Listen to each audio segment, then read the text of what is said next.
ये मात्र भारतीय जनता पार्टी या मनोज तिवारी के लिए चिंता का विषय नहीं होना चाहिए। ये चिंता आज पूरे दिल्ली के लोगों को करना पड़ेगा। अगर देश के कुछ लोग दिल्ली को समझते हैं, देखते हैं, उनको भी करना पड़ेगा। संदीप भारद्वाज आत्महत्या नहीं किया, बल्कि उनकी हत्या हुई है। और इन सारे बातों से, प्रमाणों से हम अलग नहीं हो सकते हैं। इसलिए हम चाहते हैं कि इस केस में एक उच्च स्तरीय जांच हो, न्यायिक जांच हो, जिस स्तर पे भी जांच हो।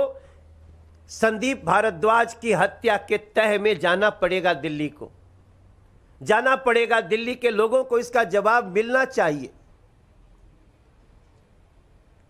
ऐसी स्थिति में भारतीय जनता पार्टी ये मांग करती है कि जो संदीप भारद्वाज की मौत हुई है, जिसको आत्महत्या का रूप दिया गया है, वो कई लोगों के द्वारा उसको आत्महत्या तक पहुंचाया गया है। और इसमें कौन कौन लोग शामिल हैं, इसकी जांच होनी ही चाहिए। इसके लिए आज मैं आप सबके सामने बैठ करके और दिल्ली के लोगों की आवाज आप तक पहुंचा रहा हूं। उन सभी एजेंसी तक पहुंचाने की कोशिश कर रहा हूं जो इसमें उच्च स्तरीय जांच के लिए आगे आ सकते हैं। और हमें पूरा उम्मीद है कि न्याय मिलेगा। जी प्रियंका,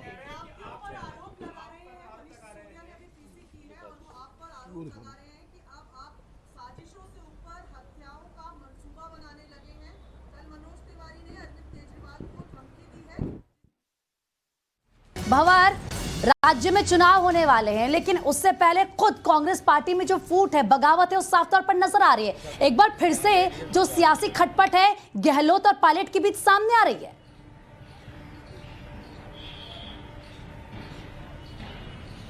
जी बिल्कुल, देखिए गहलोत और पायलट के बीच जो सियासी खटपट है वह साफ तौर पर सामने आ गई है। जिस तरीके से गहलोत के बयान सामने आते हैं, और ये पहली बार नहीं है जब सचिन पायलट को उन्होंने कुछ कहा हो।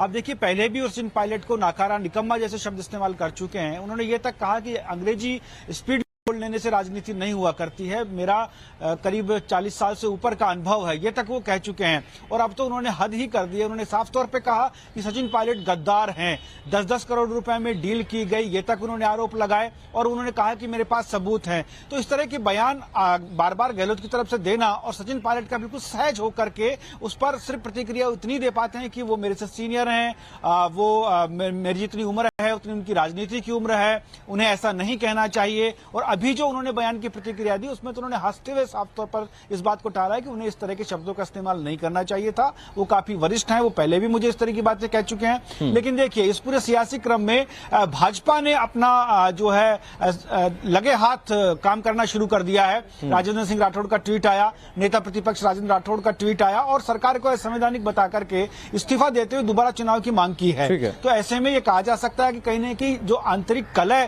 कांग्रेस का है उसको देखते हुए बीजेपी निशाना साधने की तैयारी में। और वहीं ये ठीक उस समय हो रहा है जब राहुल गांधी की यात्रा और करने वाली है भंवर की मौका बहुत खास है। एक तरफ तो सचिन पायलट जो है वो राहुल गांधी के साथ गलबैयां करते हुए भारत जोड़ो यात्रा में शिरकत कर रहे हैं, और ठीक उसी दौरान अशोक गहलोत की ओर से ये बयान दे देना, ये क्या सियासत के लिहाज से समझा जाए, इस पर बात जरूर होगी। फिलहाल आपका बहुत शुक्रिया हमारे साथ जुड़ने के लिए और तमाम जानकारी देने के लिए।